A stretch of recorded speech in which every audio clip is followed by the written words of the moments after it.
ขึ้นมาแล้วพี่น้องว้าว3พี่น้องโอ้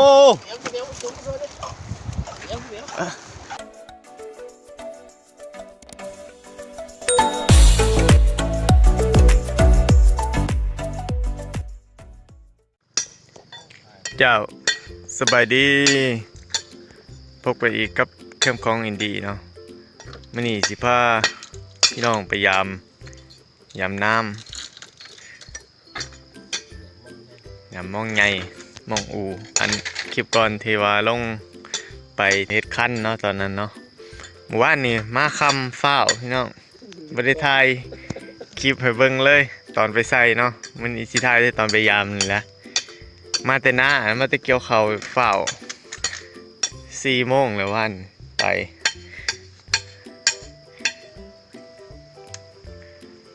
ตอนนี้ก็ยังเศร้าเติบอยู่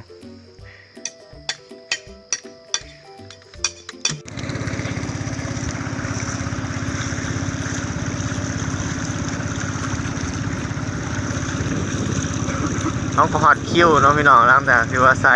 ไปเฮ็ดคั้นร่วมกันแต่เพิ่นล่ะแต่วันที่20บอกตัวใกล้แล้วใกล้เสียฮอดแล้วถ่ายอึดใจเดียวเนี่ยขึ้นวิทโน่น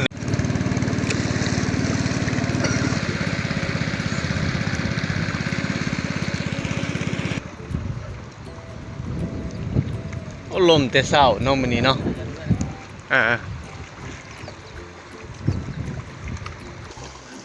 กำลังเริ่มยาม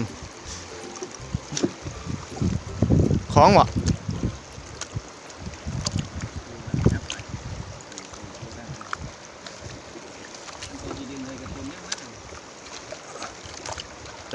ดึงขึ้นเลย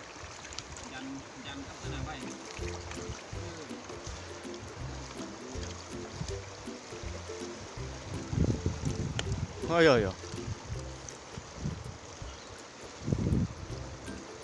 จะเอาข่าวเข้ามาก่อนข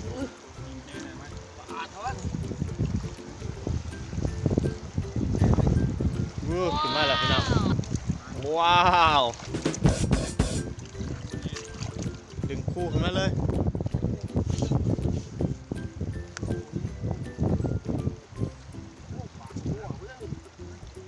โอ้3พี่น้องโอ้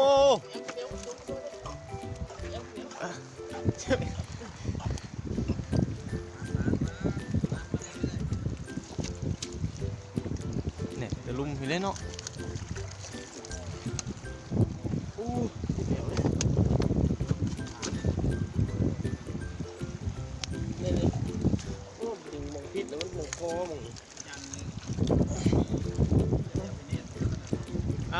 ใช่ไหมใช่ไหมโอ้ปลาอย่างโอ้ได้ปลาที่หาโตแล้ว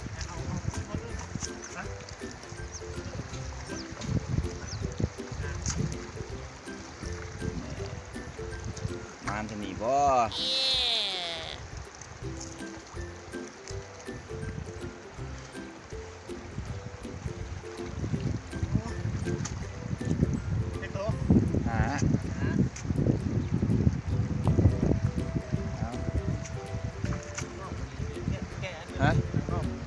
ดังไหนเลย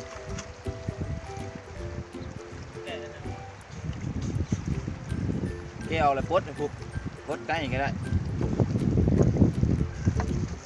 ยามุด2 ด่างนะแก้วเองเลยนี่นั่งยามด่างที่2ตอนนี้นักสิได้ปลาใหญ่ปุ๊จ๊ะ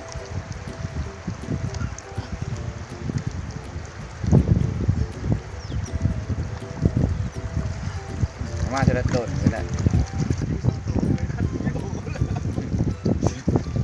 2 ต้น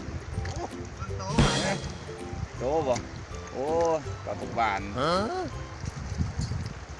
ตัวเดียวนึงบ่โอ้ยเลี้ยวนั่งอยู่ไหนเสือหรือนั่งยัง ถึงขึ้นมาแล้ว ดังนอกมันตัวเดียวปลาพกโตว้าวกำลังสิเอาลงไม้ ยามแล้วลงไม้ป่ะ ใส่ ใจกังเว้น ใส่กังเว้นมือแรงมายามไม้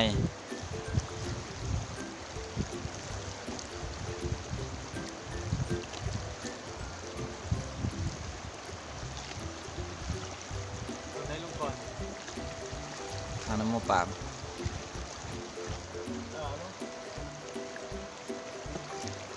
เหยียบข้างหน้าไว้นะเหยียบข้างหน้าไว้ในปากเพื่อมันจังบูเวงวาง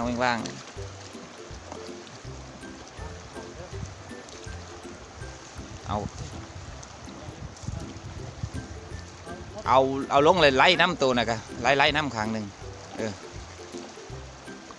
ตัวก็ไล่ลงน้ำ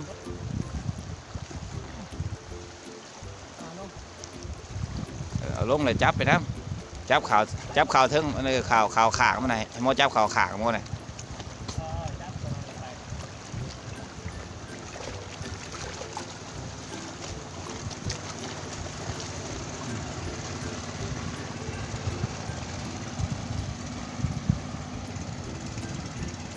ปล่อยทั้งเสือกโลดของมอป่าเท่านั้นเบิ่งแล้วยามมันของนะเบิ่งยามมันของระวังđấyมันจางอยู่มั้งปล่อยแล้วขนาดนั้นมันคือโบไปเลย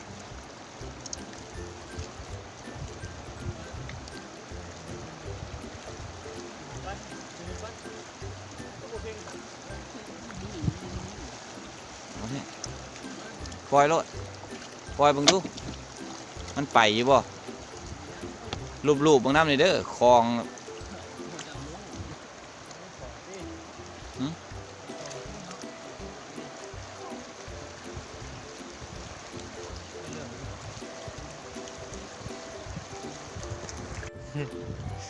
ยามแล้วละใส่กันแล้วละบ้านนี้กำลังสิกลับเช็คเสื้อก่อนเช็คเสือกซะก่อนได้6 ตัวพี่น้องประมาณ16 โล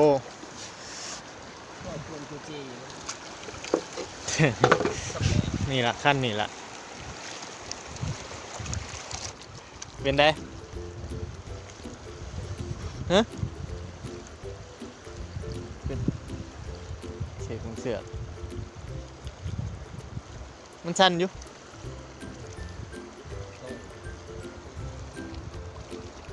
ตัวน้องมันดึงออกกลับแล้วบัดนี้สิได้กลับแล้ว